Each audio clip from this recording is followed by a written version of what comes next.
Get her out of my house.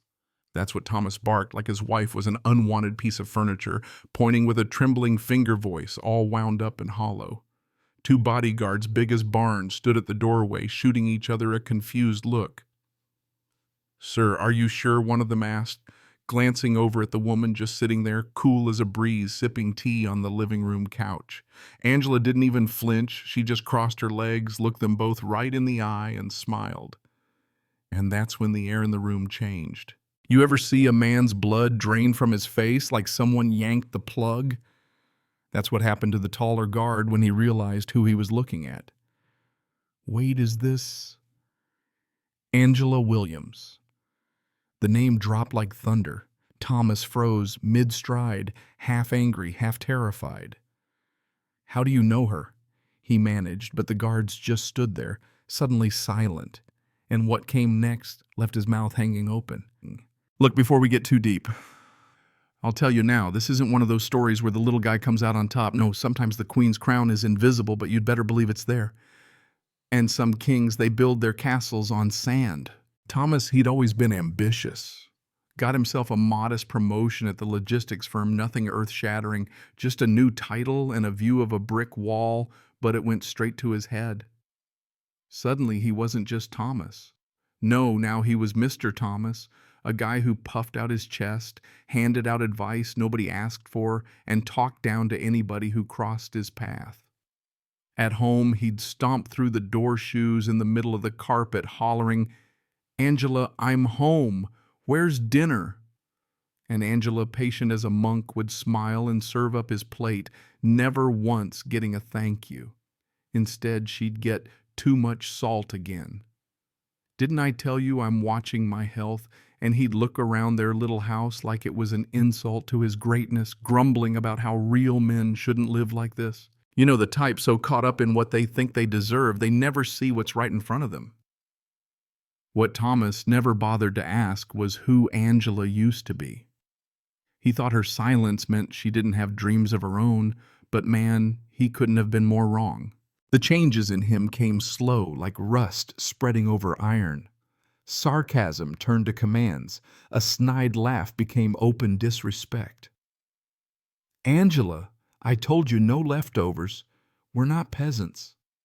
She'd just fold the napkins, fix his shirt, move through the house like a gentle breeze. Because here's the thing, Angela was never weak. She just chose her moments. Night after night while he dozed off, she'd pull out her old leather notebook and scribble down the things he said, his complaints, his arrogance, even her own thoughts about the peace she found in quiet things. That book wasn't revenge. It was a reminder, a way to track just how far he'd fallen and just how patient she'd been. You see, Angela once built a company from scratch. Not a bakery or a trinket shop, AVR Tech, the kind of startup you read about in Forbes, closed million-dollar deals before she turned 30, made her mark in Tokyo, New York, Berlin. They called her the calm disruptor. She could walk into a boardroom and never raise her voice, but everyone listened.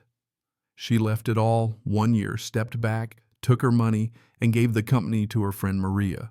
She wanted a life that was real, not just impressive. And then came Thomas, charming, funny, all small-town swagger. He never looked her up, never asked about her past. He saw a woman in a flower shop and thought that was all there was to her.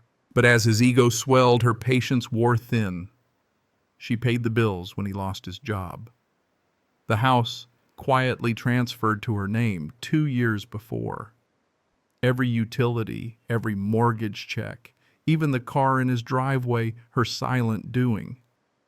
He'd boast to his friends about how low maintenance she was, never asked for fancy things, and she'd just smile and refill his coffee, letting him enjoy the fantasy. The real test came on a Saturday morning, a knock at the door, sunlight spilling over the rug, and Angela wiped her hands before answering. There stood Daniel, an old acquaintance, bringing a package from Maria, her former business partner. Thomas couldn't even remember him. "Who's at the door, Angela?" he barked, but Daniel just nodded politely and left. That tiny slip, a simple ma'am, almost broke the spell, but Thomas didn't see it. He never saw much, honestly. With each passing day, Thomas grew more controlling. Where are you going? Who are you seeing? He told her when she could leave the house, who she could talk to embarrassed her in front of guests. He called her a kept woman without realizing who was keeping who. But Angela kept her calm. She wasn't hiding, she was just waiting. The last straw was a cracked plate.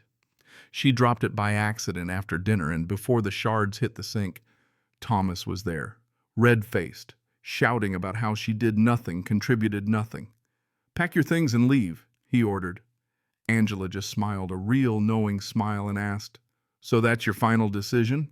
He nodded, arms crossed, feeling all kinds of powerful. But when she told him she wasn't going anywhere, you could feel the air change. "You can yell, stomp, call whoever you want," she said quietly, "but this house was never just yours." He laughed until she added, "Call whoever you need." So drunk on his own authority, Thomas called in Blackhorn security, told them he had a woman to remove and he wanted her gone tonight. Angela heard it all from the bedroom, brushing her hair, her journal open on the table. Thomas rehearsed his speech, poured himself a drink, strutted around the house. When the bodyguards arrived, big guys, serious faces, he laid out the job. "Remove Angela Smith from my house." The guards nodded, went down the hall, and that's where it all went sideways. See, when Angela opened the bedroom door, something in their posture shifted. Marcus, the taller one, stopped dead. Chris, the other, straightened like a cadet in front of a general. "Ma'am, forgive me, but are you Angela Williams?" The name made Thomas blink. He'd never connected the dots, never wondered why bills were paid, why she never complained. And the guards, they knew exactly who she was, board member, silent chair of 3 fintech councils, investor in their own agency. Angela just smiled. Do as he asked. He wants the burden removed. The guards went back, faces pale, and told Thomas, "Sir, do you know who your wife is?" He sputtered. "She never told me," and they just shook their heads. She didn't have to. When the time came, they didn't lay a finger on Angela. No, they turned to Thomas.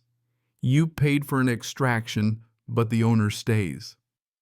Before he knew it, those guards, her guards, took him by the arms, polite but firm, and walked him right out the door. Neighbors peeked out windows, some snapped photos. All the gossipers watched as Thomas, all swagger gone, was escorted out of the very house he claimed as his own. Angela stood in the doorway, regal and composed, not a hint of malice on her face. Next time she said, "Check the title of the woman you try to evict." Gasps from the crowd, whispers in the air. The door closed behind her, her house, her legacy still standing. A week later, Thomas sat in the bank, thumbing through a business magazine, trying to ignore the stares. There on the cover, Angela Williams. The headline read, "The Quiet Billionaire Behind Alara Holdings." The article praised her for her wisdom, her calm strength, the very things Thomas had dismissed.